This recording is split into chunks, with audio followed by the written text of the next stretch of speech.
Señor, gracias te damos. Gracias te damos por la bendición que nos has dado de estar en este lugar.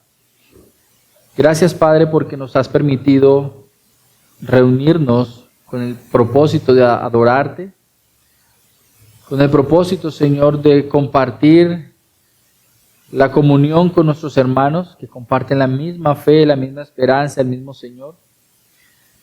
Pero también te damos gracias, Señor, por la bendición que nos das de separar ese tiempo, alejándonos de toda la distracción del mundo, de todas las obligaciones que tenemos, de nuestras responsabilidades, y concentrar nuestro corazón y nuestra mente en escuchar tu palabra.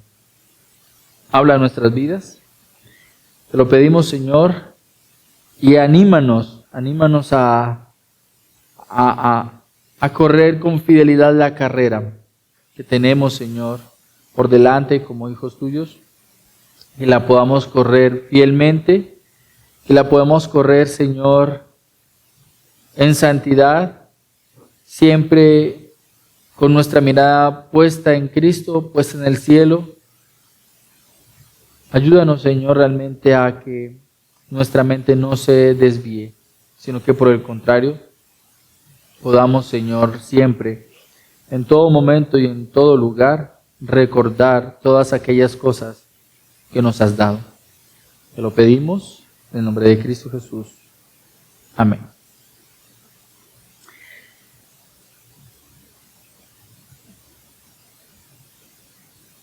Imagina que en un momento particular de tu vida alguien te entrega un tesoro,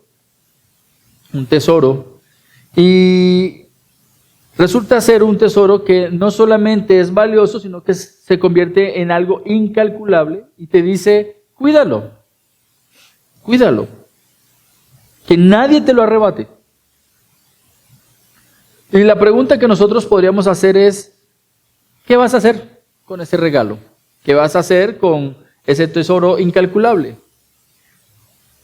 ¿Le darías el valor que tiene? Sería una buena pregunta. ¿La protegerías? Y más aún, si ese tesoro te lo han dado para que lo uses, ¿lo usarías? ¿Lo usarías?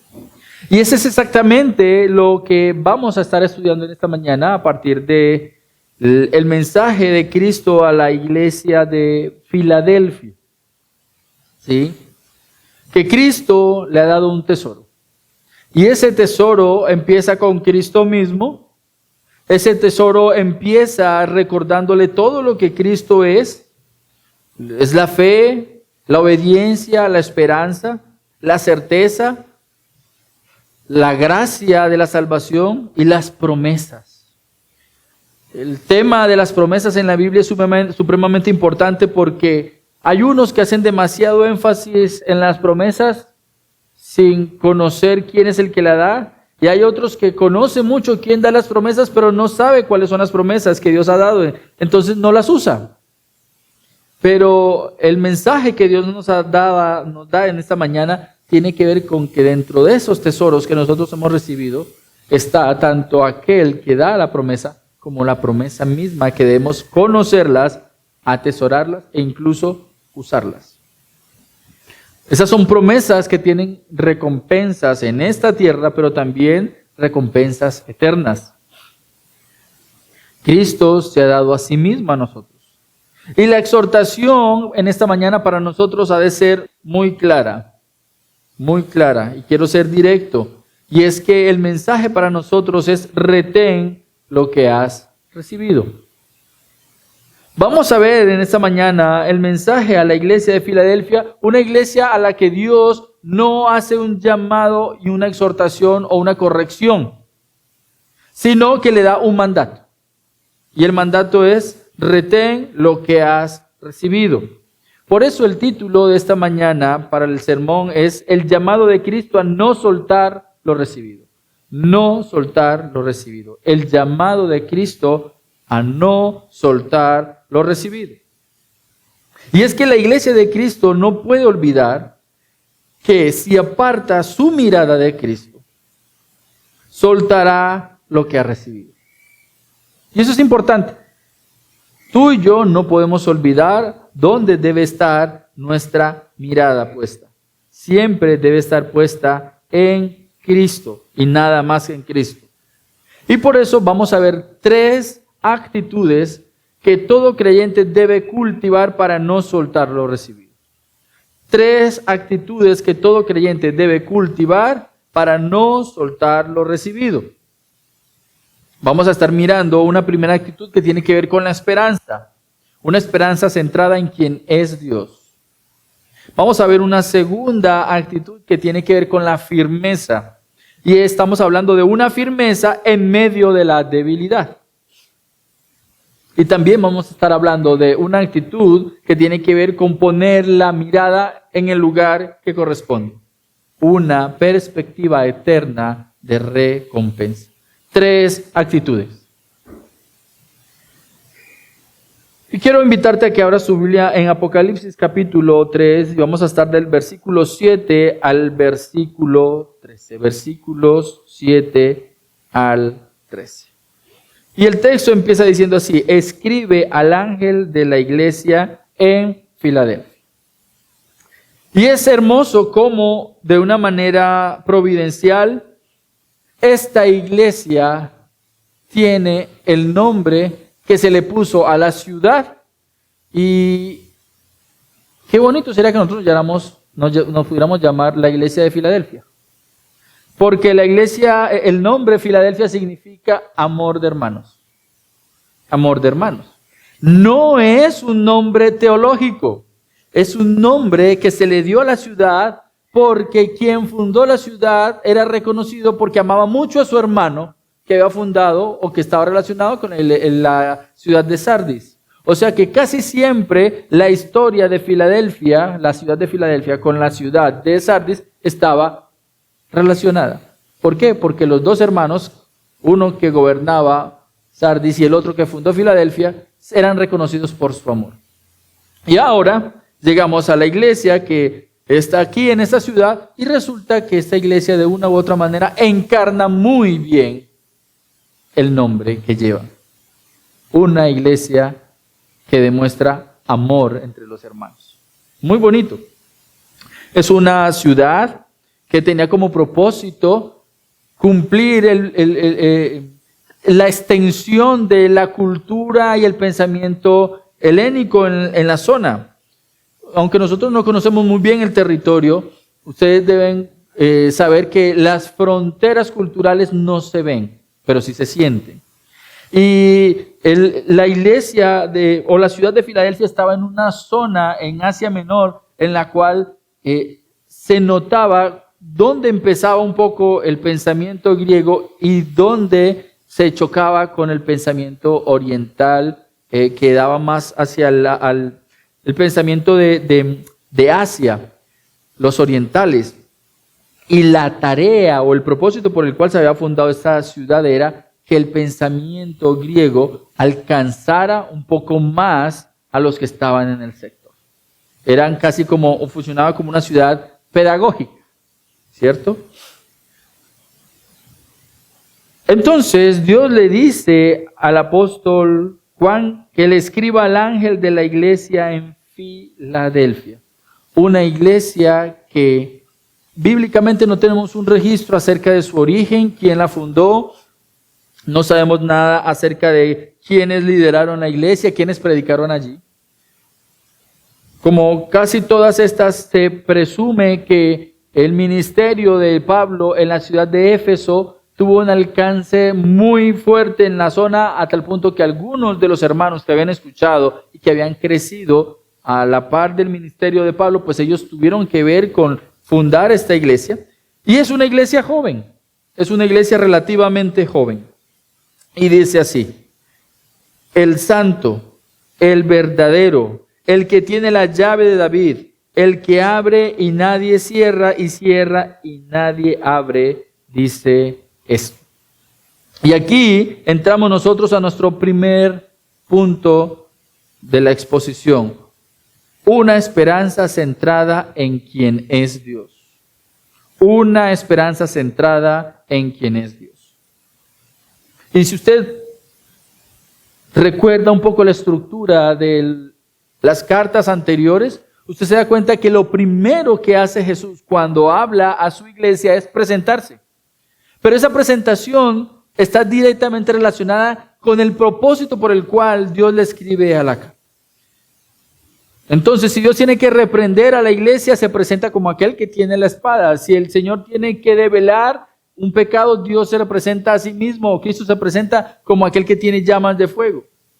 Y en este caso es una iglesia pequeña que necesita ser consolada, exhortada, animada, y Dios no se va a presentar como alguien que tiene juicio y castigo, sino como alguien que es totalmente confiable.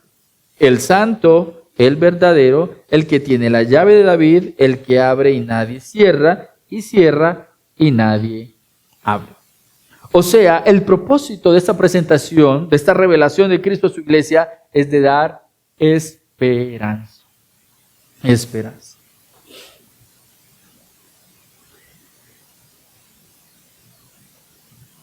Y precisamente, cuando tú tienes una llave que te da acceso ilimitado a lugares extraordinarios, no solo la cuidarías, sino que la usarías.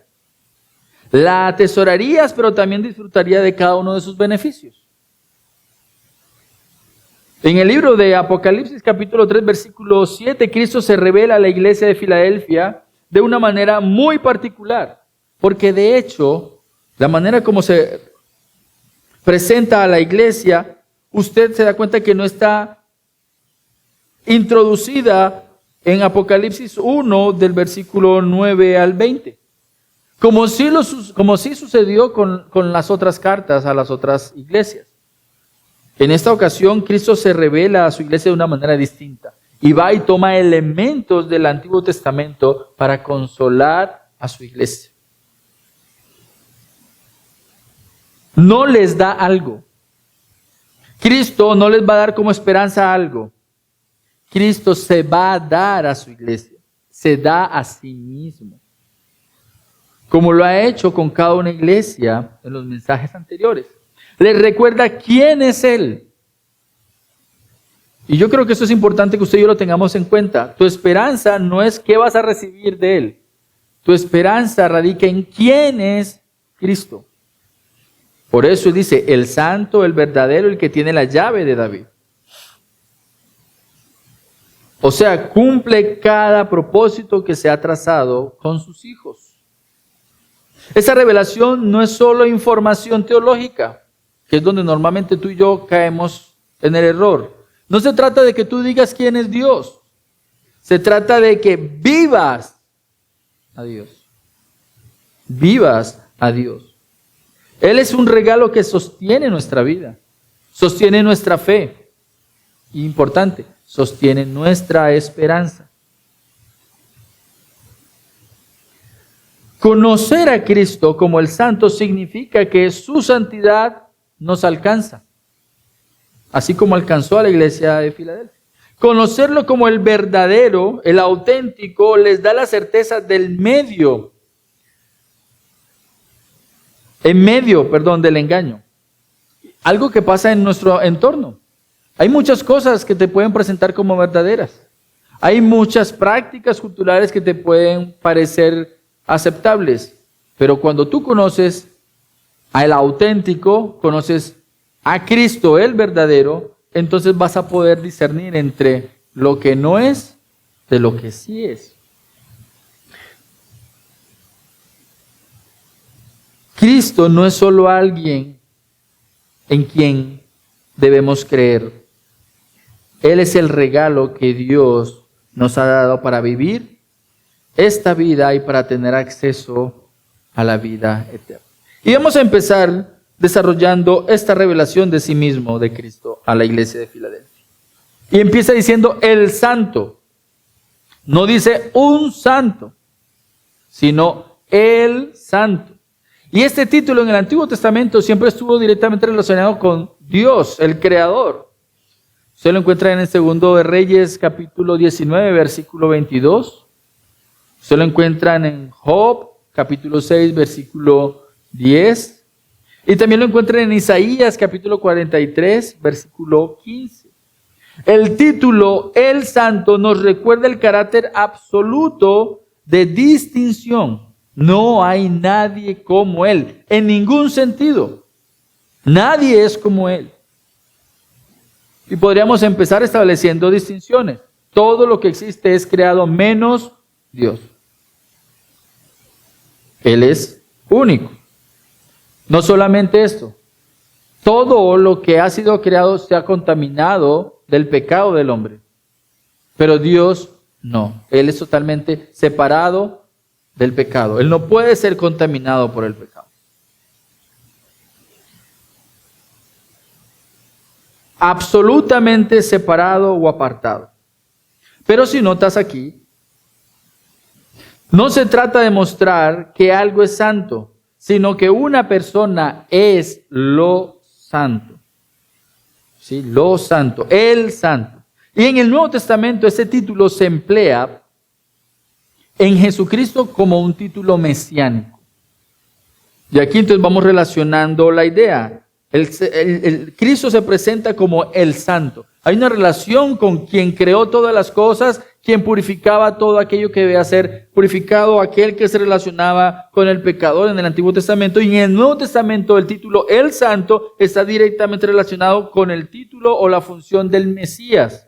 Y por eso, cuando usted va a Lucas capítulo 1, versículo 15, el ángel, cuando se presenta a María, le dice, el ser santo que nacerá de tu vientre.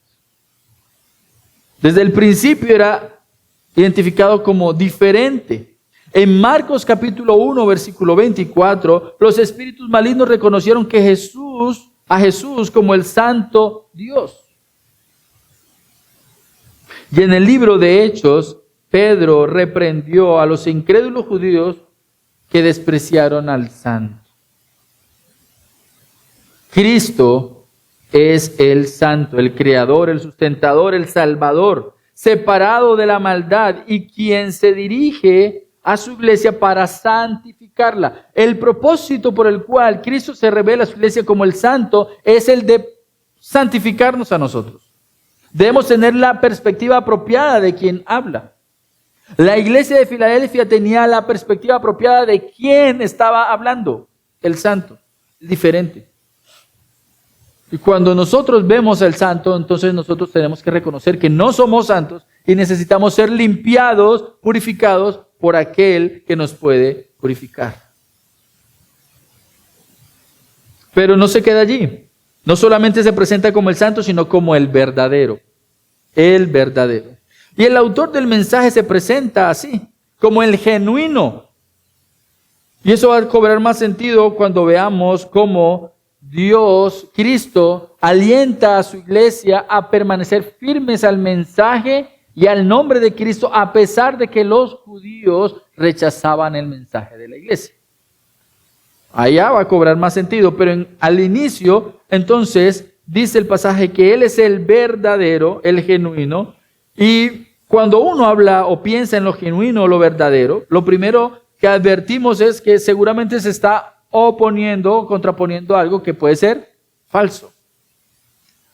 En este caso, lo que enseñaba muchas religiones, la salvación falsa, una fe falsa, dioses falsos. En el mensaje a Filadelfia encontramos que quienes se oponían al mensaje y al nombre de Cristo eran judíos. Aunque el texto no nos detalla exactamente qué enseñaban, sí vemos y deja muy claro que ese grupo se oponía a la verdad de Cristo y afirmaban ser en el pueblo de Dios sin reconocer a Jesús. Y eso nos devuelve un poco al contexto en el cual Jesús habla con los fariseos y les dice, es que yo conocí a Abraham. Y ellos se quedan como así que tú conociste a Abraham si tú apenas tienes 30 años. Y entonces empiezan las discusiones, empiezan ahí a decir que es que ellos son descendientes de Abraham, por lo tanto han recibido la ley y la salvación, y Jesús les dice, no. Los descendientes de Abraham creen en mí, y ustedes no. Entonces, Cristo es el verdadero Dios, el verdadero Salvador. Y solo el que cree en el verdadero Dios puede ser considerado hijo de Dios. digno, o por lo menos si no hablamos de dignidad, podemos tener acceso, podemos ser integrados al pueblo de Dios, aquellos que son salvos por Cristo. Es necesario que reconozcamos que Jesús es el Mesías y que vivamos a la luz de lo que enseñó el Mesías. Eso nos permite ver que el conflicto no era solo social, sino profundamente teológico. ¿Quién es verdaderamente el pueblo de Dios y dónde está la verdad? Pues tú podrías responder, ¿cierto? Verdaderamente pueblo de Dios, todo aquel que viva y acepte a Jesucristo como Señor y Salvador. Fuera de esa verdad, nadie puede ser considerado pueblo de Dios. Y Cristo es la verdad. Fue la pregunta que le hizo Poncio Pilatos. ¿Qué es la verdad? Y la verdad estaba enfrente de él y no la reconoció. Pidámosle al Señor que no nos pase igual que Poncio Pilato. Que tú y yo tengamos la verdad al frente de nosotros y no seamos capaces de reconocerla, sino que por el contrario, caigamos en el error de creer que esto es a la par de otras filosofías y otras religiones. No, la verdad es que solamente Cristo es la verdad y solo por medio de Cristo hay salvación. Cristo se presenta como el verdadero, recordándole a su iglesia que en medio de voces contradictorias, Él es la única referencia confiable. Él es la única verdad confiable. Él es el único medio a salvación. Precisamente Juan capítulo 14, versículo 6 nos enseña que Jesús dijo, yo soy el camino, yo soy la verdad y yo soy la vida. ¿Cómo termina el texto? Nadie viene al Padre sino por mí.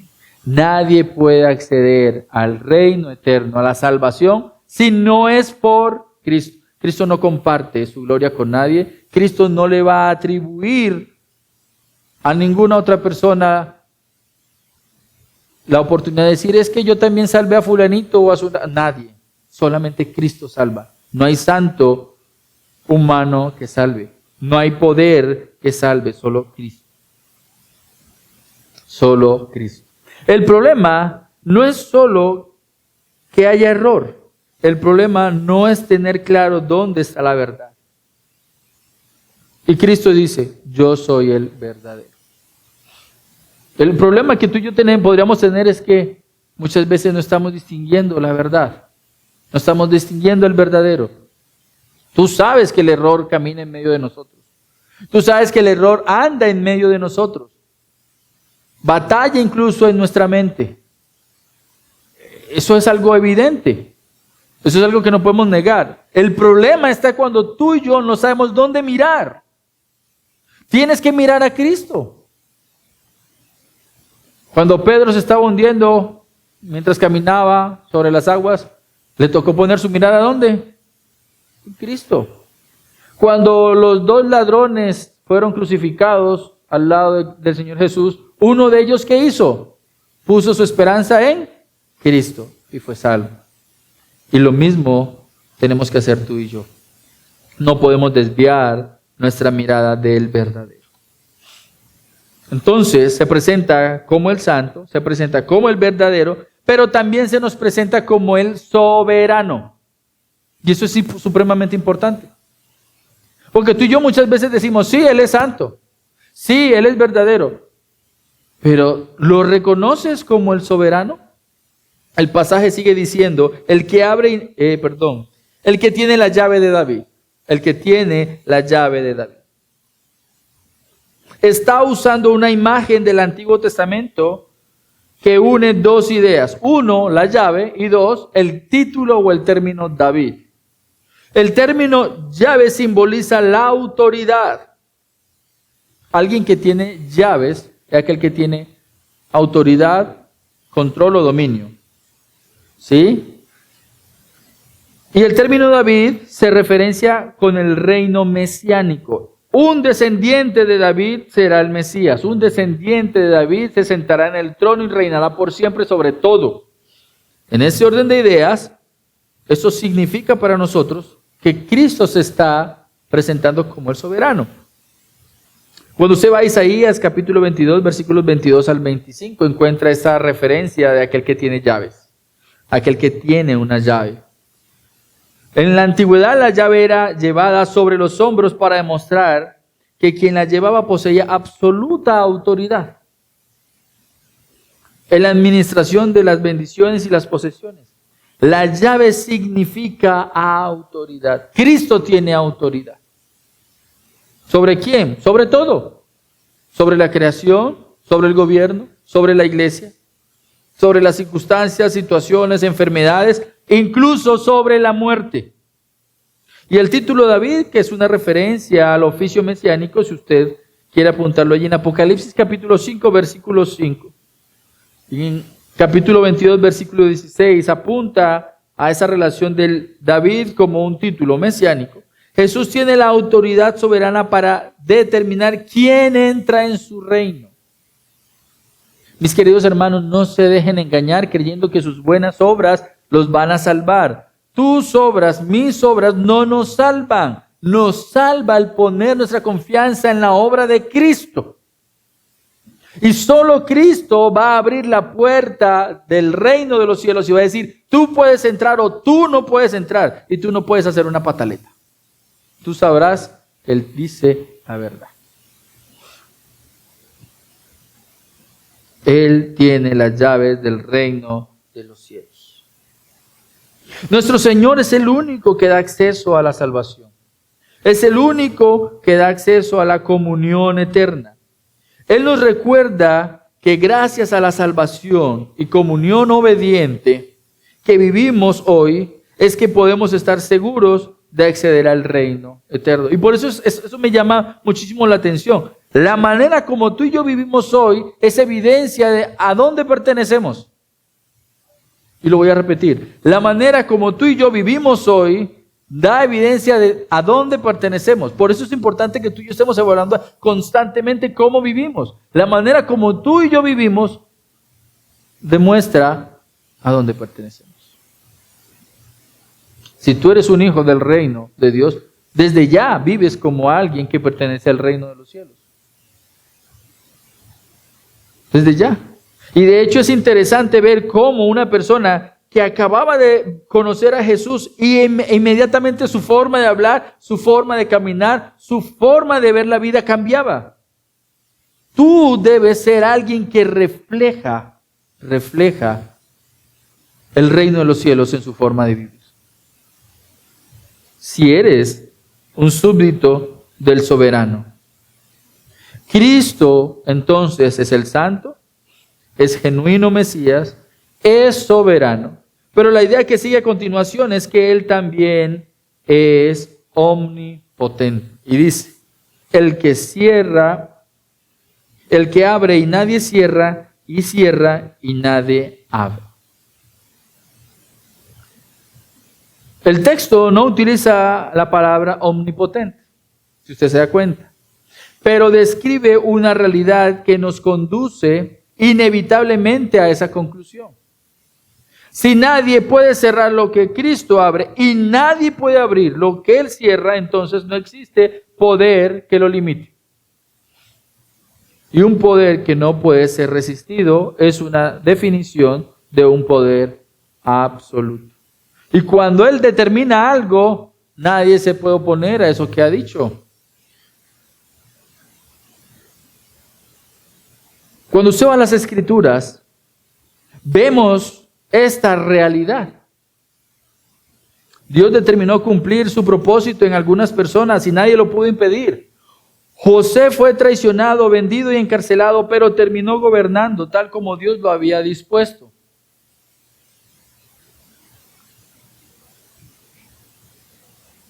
El decreto de Faraón no pudo evitar que naciera Moisés, que sería levantado como libertador de su pueblo.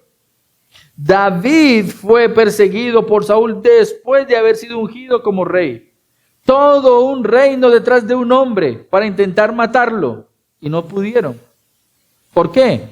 No era porque David era muy astuto, es porque Dios había determinado que este hombre sería rey y llegó al trono. Y aun cuando los hombres crucificaron a Jesucristo y sellaron su tumba, no pudieron impedir su resurrección. En todos estos casos, lo que Dios había determinado se cumplió plenamente. Y es allí donde vemos el cumplimiento y a veces el testimonio de lo que Isaías había dicho en el capítulo 43, versículo 13. ¿Quién se va a oponer a lo que Dios ha determinado? ¿Quién? Nadie se puede oponer porque Él es todopoderoso. Y cuando Él dice que va a hacer algo, lo hace. Nadie se puede oponer. Por eso nadie puede cerrar la puerta del reino ni de las bendiciones. Si Cristo ha deseado tener su puerta abierta para su iglesia, lo va a hacer. Y nadie las va a cerrar. Y si Él ha determinado cerrar las puertas, pues nadie las va a abrir.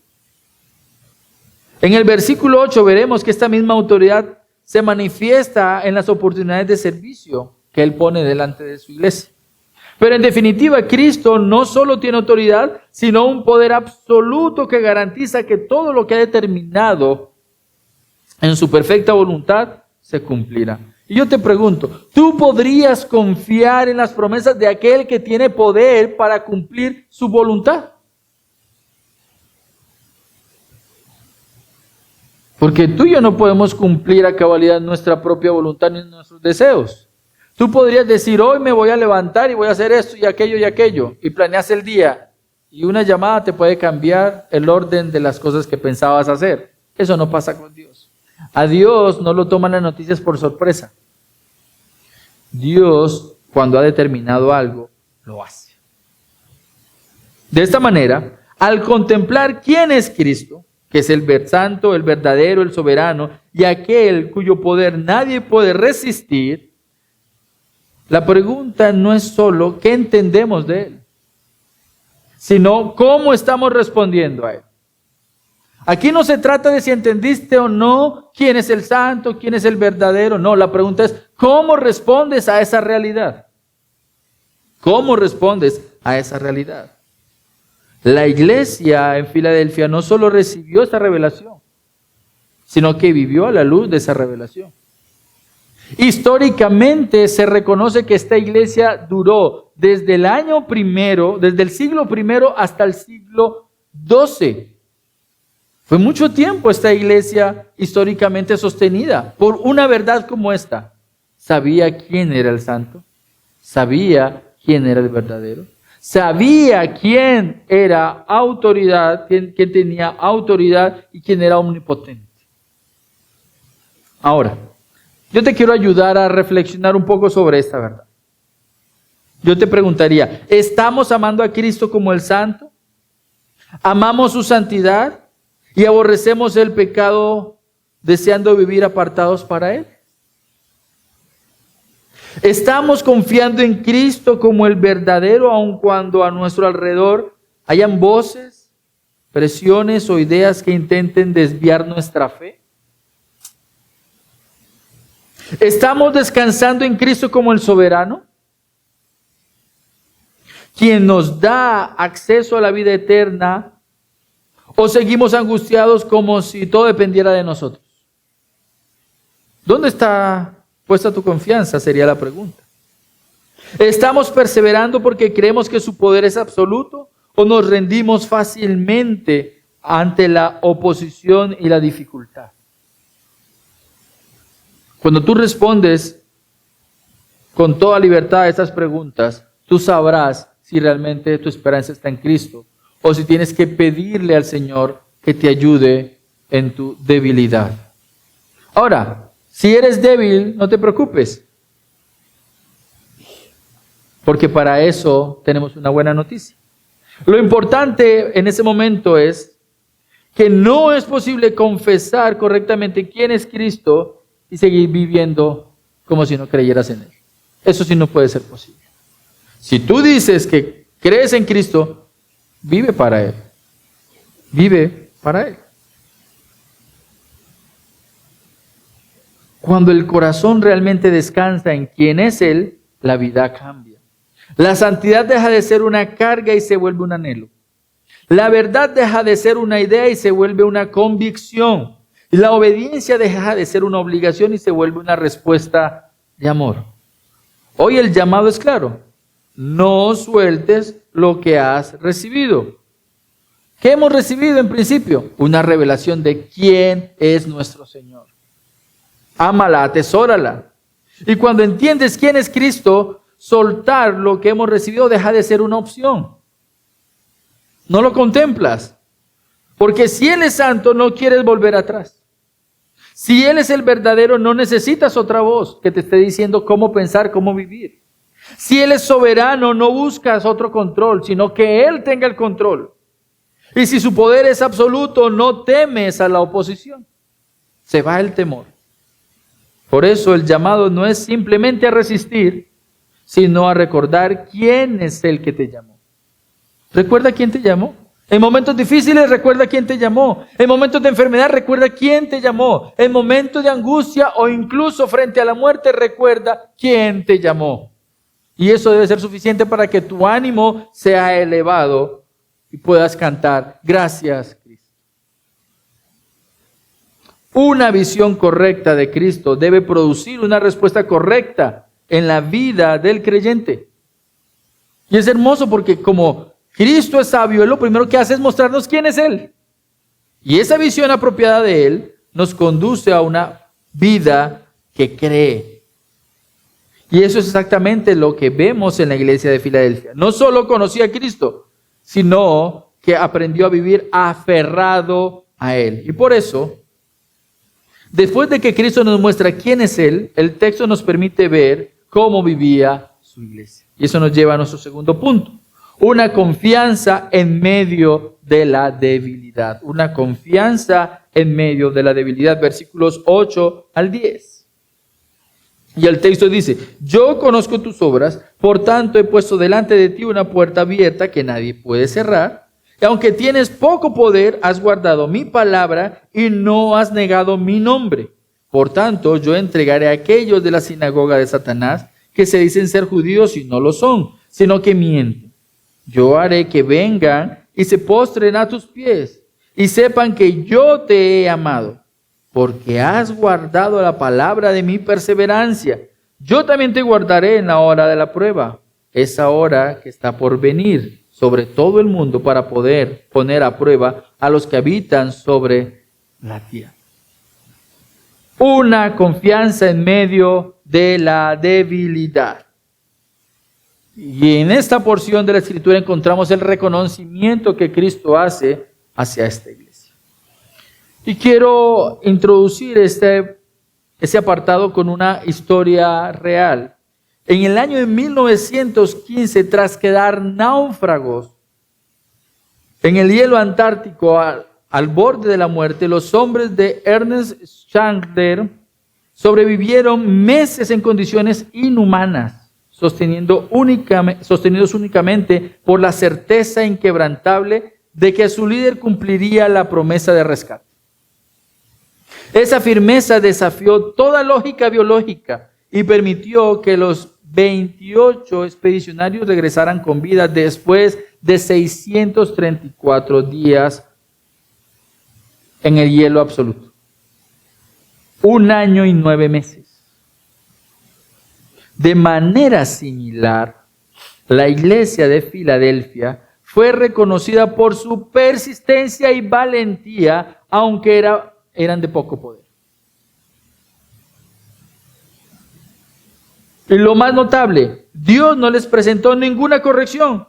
Su fidelidad era completa ante los ojos de Cristo. Es impresionante lo que tú y yo podemos aprender de esta iglesia. ¿Tú crees que necesitas ser fuerte para estar firme? Bueno, la iglesia de Filadelfia te muestra lo contrario. Precisamente lo único que tienes que hacer es aprender a confiar en ese Dios absoluto. Tu fuerza no te garantiza firmeza. Lo que va a garantizar tu firmeza es que tengas tu mirada puesta en Cristo. Eso es lo que realmente tú y yo debemos hacer. Entonces, Dios reconoce cosas buenas en esta iglesia y por eso vamos a ver el elogio que Cristo hace a esta iglesia. Primero, que era una iglesia de poca fuerza. Poca fuerza. yo conozco tus obras, ¿sí? Aunque tienes poco poder. Y tú podrías creer que es un comentario negativo, pero no. Precisamente leyendo un poco a los comentaristas, entre ellos el hermano Evis Carballosa, él dice que es una demostración de aprecio. Su fuerza radicaba en la confianza que tenían en Cristo. Es un reconocimiento de realidad, principio de realidad. Era una iglesia pequeña. Era una iglesia que no tenía herramientas para conquistar culturalmente, socialmente o políticamente su entorno, no. Dependían solamente de lo que Cristo les había entregado. La iglesia era pequeña, era humilde, sin influencia, pero eso nos recuerda que Dios no busca nuestra fuerza, sino nuestra fidelidad. Nuestra debilidad no es un obstáculo cuando confiamos en Él. En nuestra debilidad, Cristo se fortalece. El segundo reconocimiento o elogio que Cristo hace a su iglesia es que guardaba su palabra. Aunque tienes poco poder, has guardado mi palabra, versículo 8. Y eso significa que esa congregación permanecía fiel a la enseñanza. Y eso es importante. La iglesia no es relevante porque acomode la palabra a la cultura. No. La iglesia se vuelve relevante cuando permanece firme a la palabra. Esta iglesia permanecía firme a la enseñanza de Cristo, sin alterar el mensaje a pesar de la presión y la persecución. Atender la palabra les permitió resistir al error y la tentación. Y por eso, mis queridos hermanos, nosotros una y otra vez lo que afirmamos es: tienes que aprender a escudriñar las Escrituras. Tú tienes que aprender a estudiar la Biblia, a atesorarla, amarla, cuidarla, obedecerla. Guardaron la palabra de Cristo. ¿Estamos nosotros firmes en cada verdad bíblica? ¿Cuántas verdades hay en la Biblia? ¿Las reconoces, las identificas? ¿Estamos nosotros firmes a cada verdad bíblica, incluso cuando la cultura o la presión social nos desafía? ¿Por quién vas a votar ahora en mayo? ¿Qué candidatos interesantes hay? ¿Has identificado cuántos de ellos están en contra de las Escrituras? ¿Estás dispuesto a no vender tu voto por sostener en tu voto lo que crees de las Escrituras?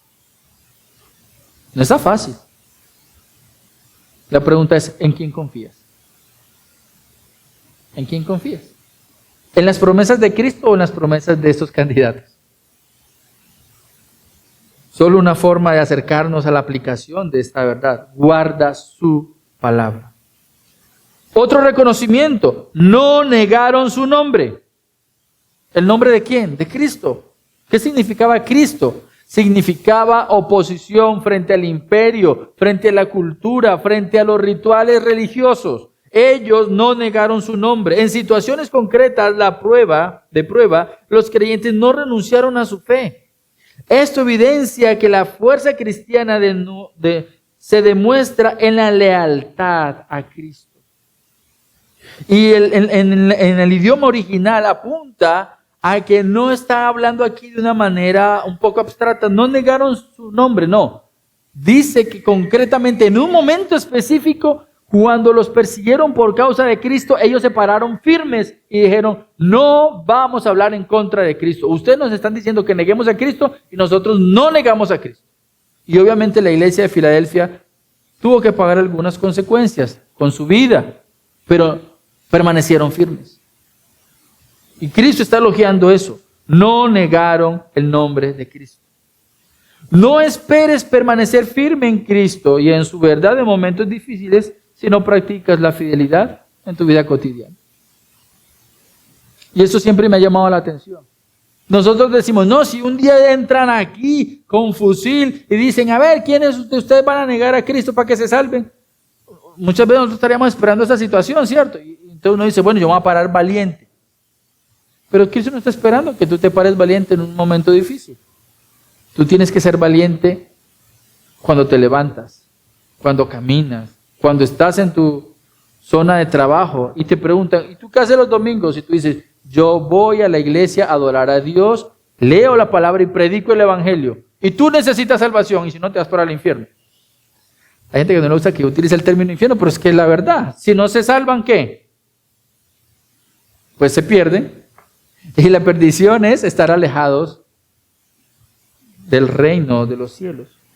Mis hermanos, Dios elogió de esta iglesia que no negaron el nombre de Cristo. Si a ti te da vergüenza decir que eres cristiano, pídele perdón a Dios si realmente le amas. Y pídele que te revista de valor y que en una próxima ocasión tú puedas decir, amo a Cristo porque Él me amó primero y salvó mi vida del pecado. Y tú también lo necesitas. No niegues el nombre de Cristo. La consecuencia de negar el nombre de Cristo es que un día cuando llegues delante de Él, Él te va a negar, delante del Padre. Sé valiente, confía en el Señor. ¿Por qué? Porque lo otro que elogió Cristo de la iglesia es que guardaron la palabra de su paciencia. Guardaron la palabra de su paciencia. Versículo 10. Porque has guardado la palabra de mi perseverancia, dice esta versión. Esto se puede traducir también como has guardado mi mandato de ser constante, de aguantar. Y tú y yo muchas veces llegan momentos difíciles, llegan momentos donde tenemos conflictos con la familia porque creemos, porque obedecemos, porque adoramos, porque damos nuestra ofrenda y entonces la familia muchas veces empieza encima de nosotros. Es que usted, y de un momento a otro usted dice, ¿hasta cuándo, Señor? Bueno, hay un mandato. Y el mandato para cada uno de los que creen en Jesús es, aguanta, persevera, porque un día, si tú das el testimonio apropiado, Dios va a hacer que ellos reconozcan que yo te he amado. Y así podría ser un instrumento de Dios en manos de Dios para salvar a otros. Tienes que aguantar. La iglesia de Filadelfia soportó, aguantó. Has guardado mi mandato de ser constante, de ser paciente. La iglesia resistió confiando en Cristo, practicando la paciencia activa. ¿Recuerda usted lo que encontramos en Hebreos 11? Los ejemplos de todos esos hombres que tenían fe, ¿en qué consistía el ejemplo? Que la mayoría de ellos no recibieron en esta vida lo que habían recibido como promesa. Pero nunca dejaron de creer porque ellos sabían que ese cumplimiento llegaría un día. Aguantaban con paciencia. Y de hecho, Hebreos capítulo 12, versículo 2 al 4, termina diciendo, es que Cristo precisamente es el modelo de aguantar con paciencia hasta la muerte. Ustedes no han aguantado hasta la muerte, dice Hebreos. Cristo sí. Hombre, mis queridos hermanos, qué bueno sería que el Señor elogiara nuestro esfuerzo y nuestro aguante. Porque confiamos en el Señor y soportamos lo que sea a nuestro alrededor. La paciencia activa nos permite atravesar dificultades sin claudicar, confiando en la obra de Cristo. Mira que no estamos diciendo que tienes que confiar en tu fuerza. No, tú eres, podríamos decir, un costal de debilidad. En ti no hay sino debilidad. Te enfermas. Tus emociones decaen, tu voluntad se pone débil. Y aún así, si tú pones tu confianza en Cristo, Cristo te va a fortalecer y te va a sostener. Así como los hombres de la historia al inicio de este punto, Charles Clinton, que resistieron confiando en la promesa de su líder. Después de 1 año y 9 meses, este hombre fue y lo rescató. Tú y yo debemos resistir confiando en la fidelidad de Cristo. Que todavía, si comparamos un poco, obviamente la historia lo único que tiene como propósito es acercarlos a una experiencia. Pero este hombre, este capitán no era todopoderoso, no era soberano. Tu Cristo y mi Cristo sí es soberano y todopoderoso. Él cumple sus promesas. Dios reconoce nuestra fidelidad y además nos da magníficas y extraordinarias promesas para aquellos que somos fieles. Por lo tanto, hay unas promesas de Cristo para nosotros como iglesia, así como se las dio también a la iglesia de Filadelfia. Primero, una puerta que nadie puede cerrar. Hay una puerta abierta que nadie puede cerrar. Eso lo encuentran ustedes aquí al inicio del versículo 8. Yo conozco tus obras, por tanto he puesto delante de ti una puerta abierta que nadie puede cerrar.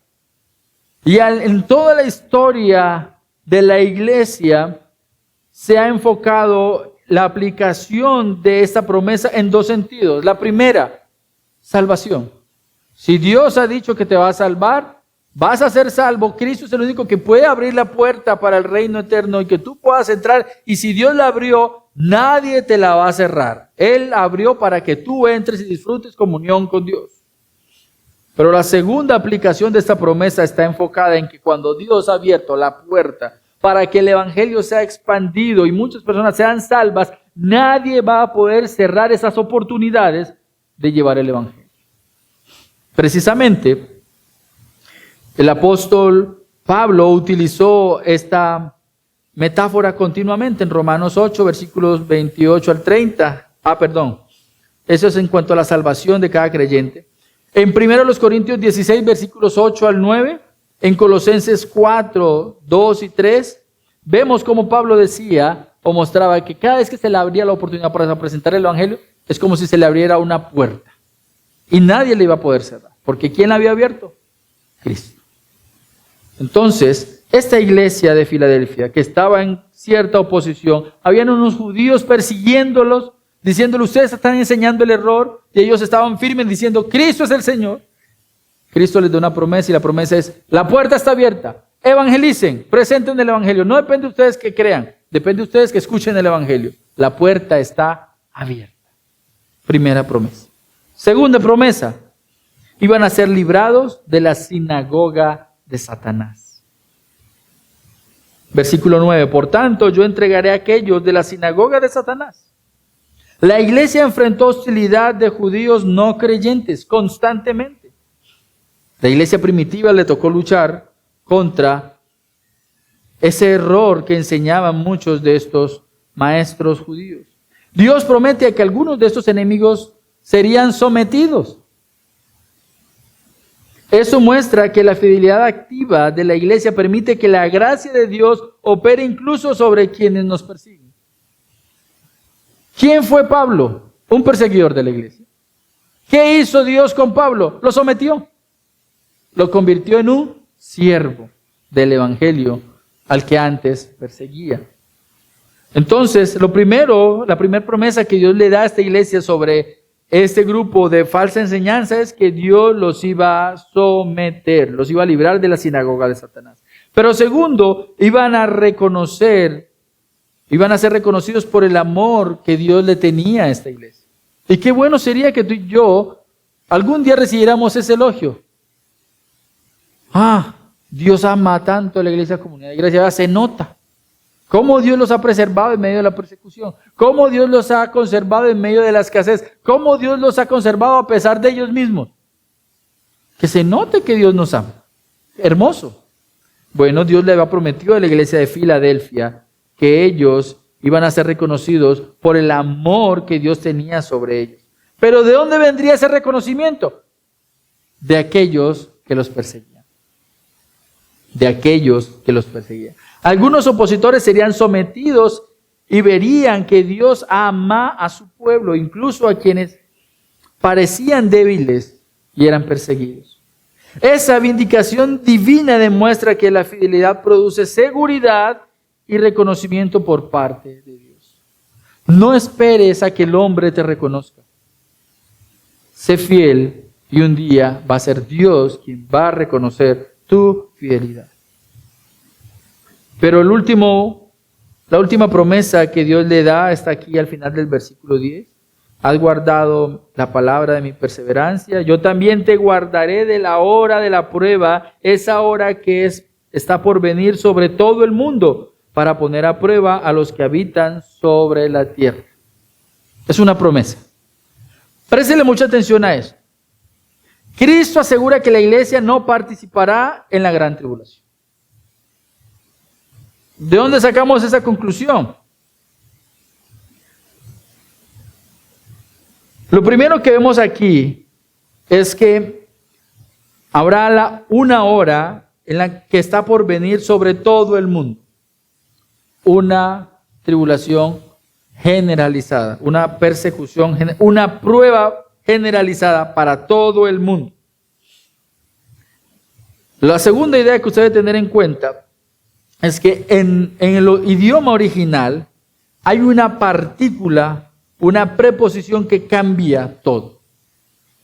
Y esa partícula se las quiero explicar de la siguiente manera. Cuando un entrenador de fútbol le dice a un jugador, te voy a dejar fuera del partido, el jugador inmediatamente entiende que no va a jugar. Te voy a dejar fuera del partido, o sea, no entras a jugar. El jugador lo entiende.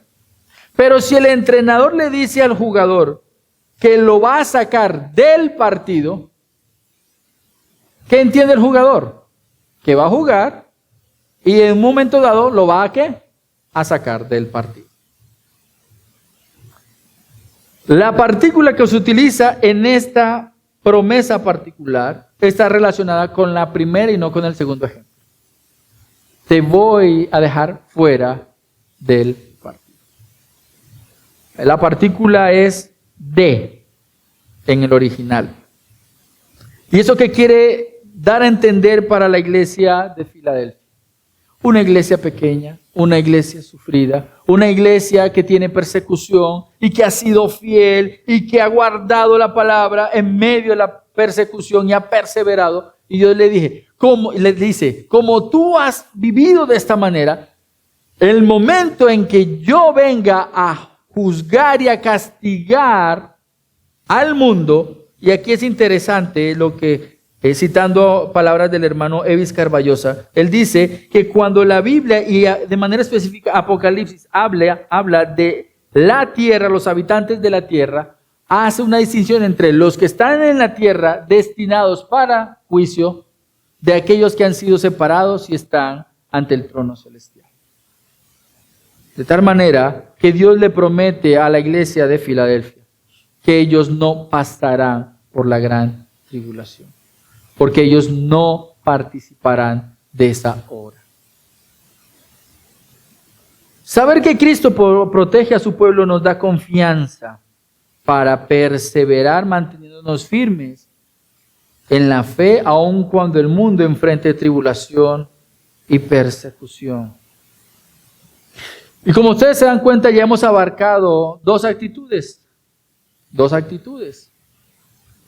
que todo creyente debe desarrollar y poseer: la actitud de esperanza en un Dios todopoderoso y la actitud de confianza y firmeza en medio de la adversidad. Actitudes. Ahora vamos a ver la última actitud en esta exposición. Una actitud de espera en la promesa. Una perspectiva eterna de recompensa.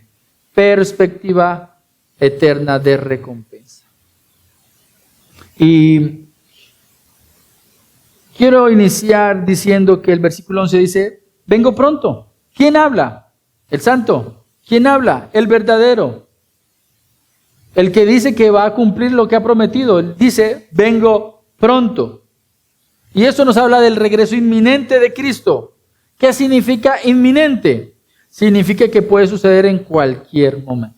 Y eso es lo que ha creído la iglesia a través de la historia. Cristo puede llegar en cualquier momento. Tú y yo debemos confesar que Cristo viene en cualquier momento. Tú y yo no estamos esperando tribulación, tú y yo no estamos esperando la aparición de el anticristo y las fuerzas demoníacas. No, tú y yo estamos esperando que Cristo venga. Y Él promete a la iglesia de Filadelfia, vengo pronto. Pero también le dice esto, le da una ordenanza. Retén lo que tienes para que ninguno tome tu corona. retener lo que tienes. Mira que no se trata de busca lo que no tienes, sino lo que ya te ha sido dado, reténlo. Las verdades que te han sido dadas, reténlas. Tienes una revelación de quién soy, reténlo.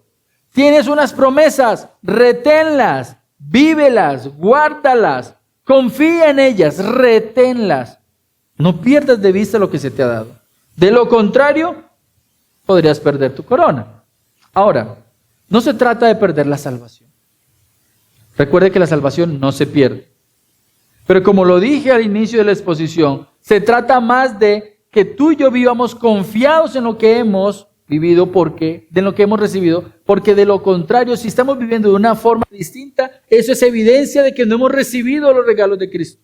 No hemos recibido a Cristo. Pero entonces, si no hemos recibido a Cristo, es momento y es la oportunidad para decirle, Señor, permíteme recibirte a ti como regalo. Retén lo que has recibido. Y tenemos una promesa que debería darnos valor y ayudarnos a estar firmes en toda situación y en todo momento, y es al que venciere, al que permaneciere firme, aquel que no se deje doblegar por las situaciones, incluso por las dudas. ¿Qué va a pasar con el que venciere? Lo haré columna del templo de Dios. Eso no quiere decir que usted va en el cielo, se va a estar parado allá, quieto, haciendo nada. No, eso significa que vas a estar estable, permanente, inamovible en la presencia de Dios con toda dignidad. Como cuando usted lo llaman para darle un reconocimiento y usted ¿cómo se para? Feliz. Usted dice, aquí nadie me quita esta felicidad. Hay un gozo. Eso significa, lo haré columna del templo de Dios. Escribiré sobre él el nombre de Dios. Pertenencia. Es una hermosa promesa. Dios te hace su pertenencia. Y es interesante, es hermoso cómo hay un cambio. Cristo se muestra como un regalo y ahora tú eres parte de los tesoros de Cristo. Dios te sella, Cristo te sella y Cristo dice, tú eres uno de los míos. Tú me perteneces a mí. Escribiré sobre él el nombre de Dios. Un reconocimiento que perteneces a él eternamente. Relación, recompensa.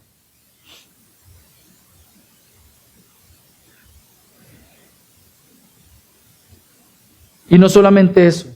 Escribiré sobre él el nombre de mi Dios y el nombre de la ciudad de mi Dios. Ciudadanía. ¿Dónde perteneces? ¿Perteneces aquí?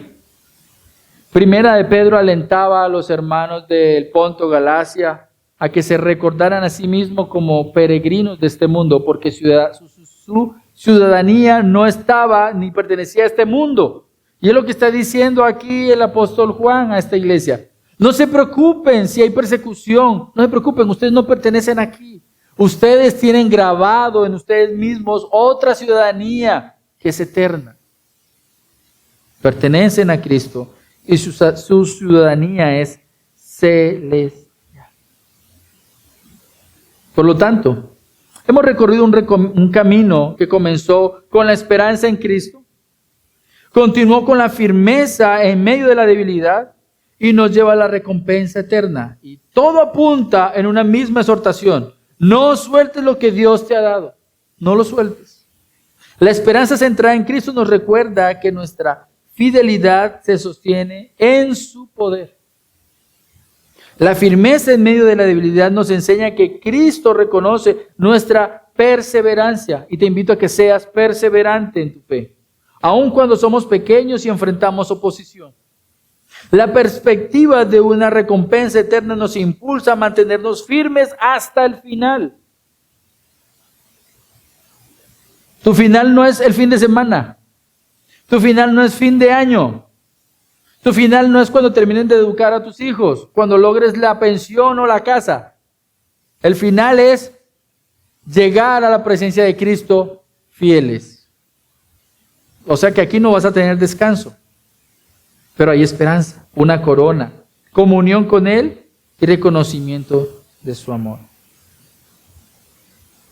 Quiero dejarles estas preguntas para terminar, mis queridos hermanos. ¿Estoy reteniendo lo que Dios me ha dado o lo estoy dejando escapar? ¿Estamos reteniendo lo que Dios nos ha dado o lo estamos dejando escapar? No le prestamos atención. ¿Mi vida evidencia la esperanza, la firmeza y la fidelidad que Cristo reconoce? Si Cristo hiciera esta evaluación sobre nuestras vidas, ¿qué diría? ¿Diría lo mismo? ¿O estoy viviendo con la certeza de que Él viene pronto y que mi perseverancia tiene recompensa eterna? ¿Hacia dónde estamos mirando? Bueno, que Dios nos ayude a retener lo recibido hasta que en el día en que Cristo venga nos lleve a la gloria que nos ha prometido. Pero pon tu mirada en aquel que es fiel de confianza, es digno de confianza. Vamos a orar. Señor, gracias te doy por la bendición que nos has dado de ser expuestos ante tu palabra en esta mañana. Y gracias, Señor, por permitirnos conocer un poco de esta iglesia que, aunque pequeña, aunque débil, puso toda su confianza en Cristo. No tenían grandes líderes, grandes predicadores, grandes evangelistas. No nos habla de grandes dones. No nos habla de una iglesia grande en número, ni de que tenían un alcance económico para envidiar. Lo que nos muestra el testimonio de esta iglesia es que simplemente fueron fieles y tú no les reprochaste nada, porque amaban tu santidad, amaban tu verdad, ponían por sobre todas las cosas su confianza en tu palabra y en tu nombre. Y tú les diste todas estas magníficas promesas, Señor. Permítenos de la misma manera nosotros poderla abrazar tu palabra, abrazar tu nombre por sobre todas las cosas. Y que un día podamos ser hallados fieles delante de ti a pesar de nuestra debilidad. Te lo pedimos, Señor, en el nombre de Cristo Jesús. Amén.